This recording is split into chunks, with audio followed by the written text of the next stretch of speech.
Do you believe in silent commitments? Maybe. I'm not sure if I do either. And the top DB in America, Zay Mincey, he claimed that he made a silent commitment, but I don't know if I'm buying it. And we'll bring on Director of Recruiting Chad Simmons to break down what is left of Zay Mincey's recruitment. But first, let's hit subscribe to the On3 Recruits channel. We are covering recruiting all day, every day on this channel, all recruiting all the time. We want you to be a part of it. So go ahead, hit subscribe for me, please. All right, let's bring on Director of Recruiting for On3, Chad Simmons. Now, I'm going to bring this up because back in early October, Mincey told Kane Sport when he was leaving an unofficial visit that week he was going to call a college and let them know that he was committing, of course, silently, and that he wasn't going to release it publicly until early January when he competed at an All-American Bowl. So I just got a question for you. Do you think that Zay Mincey is currently silently committed to somewhere? Simple answer is no, I do not, Josh. I think he spoke maybe with some emotion. Maybe he was thinking maybe he had a leader or a school in his mind at that time. But a lot of things have happened and transpired since then. Visits, coaching changes. He saw his teammate, LJ McCray, make a decision. All these different things have happened. And based on my knowledge of his recruitment, he has not told one school, hey, I'm committed.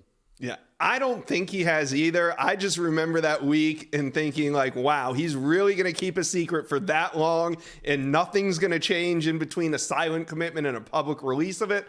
I didn't think it was possible. So we know that all three Florida schools are heavily involved, as well as Alabama when it comes to Zay Mincey's recruitment. But the Florida Gators, they were sitting in what I thought was maybe pole position prior to last weekend. LJ McCray commits there, his teammate. You know, he's got a great relationship with that staff. But then Corey Raymond, UF's DB coach, he leaves the program last weekend. Do you think that hurt the Gators' chances with Zay Mincey?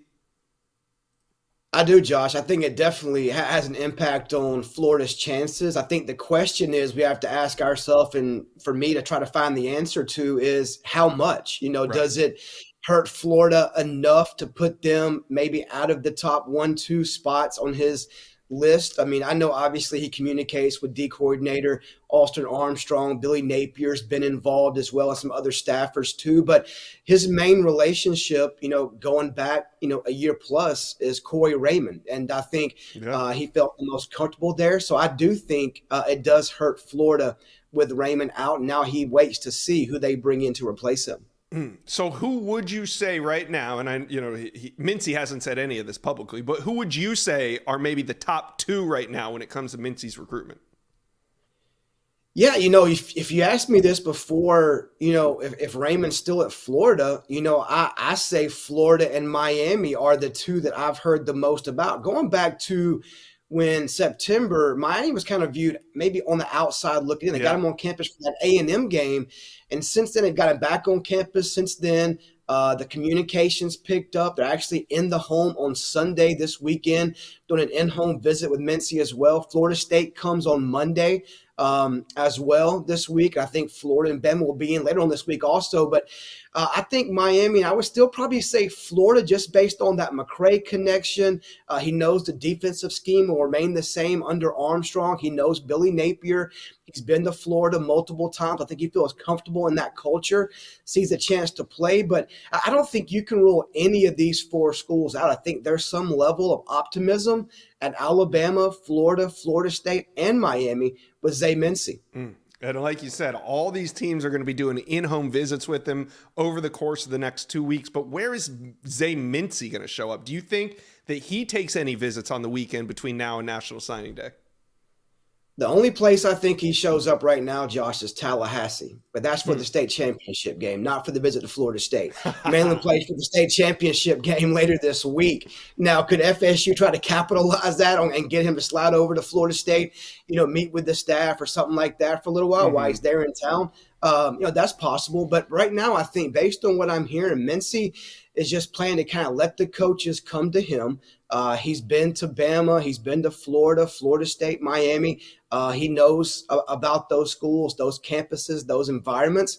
I think right now, again, things can change. Schools are trying to get him back on campus for sure, and that's possible with 2 weekends to go. But I think right now the plan is for him to sit back, prepare for this state championship, and let the coaches come to him. Right. Now, when it comes to coaches selling, I mean, it sounds right now like Florida and Miami might be the two favorites right now, whereas Florida State and Alabama, both dark horses. Do you think, though, over the course of the next 2 weeks, when he's conversing with these coaches, that these championships, these conference championships, could help out in Alabama, could help out a Florida State when they're selling their program on the recruiting trail? Definitely doesn't hurt. I mean, kids want to win. I mean, he played for the state title last year. They fell short. They're back this year in week 15 in Florida, trying to go out. Him and McRae and his teammates that are seniors go out as champions this year at Mainland High School in Daytona Beach. So I do think winning is important, but I think even more important to Mincey is opportunity. He wants to play early. He wants to get on the field, and also player development. So I think, winning's always, I think, maybe not as important now as maybe it was, 5-10 years ago with NIL involved and other factors in the mix and recruiting. But I do think winning doesn't hurt. When you can sell your program, hey, you can come here and not only be developed, see the field early, but also win championships. That only helps a program. All right, guys, let me know what you think. Zay Mincey, do you think it's going to be UF? Do you think it's going to be Miami? Could it be Alabama or Florida State? Let us know, comment section below. Chad Simmons, thanks for breaking down this recruitment for us, and thanks for stopping by the Inside Scoop today. Anytime. Thank you. Thank you for watching. If you enjoyed that content, be sure to subscribe to the On3 Recruits channel. We have a new page dedicated only to recruiting. Go ahead and hit that subscribe button right now.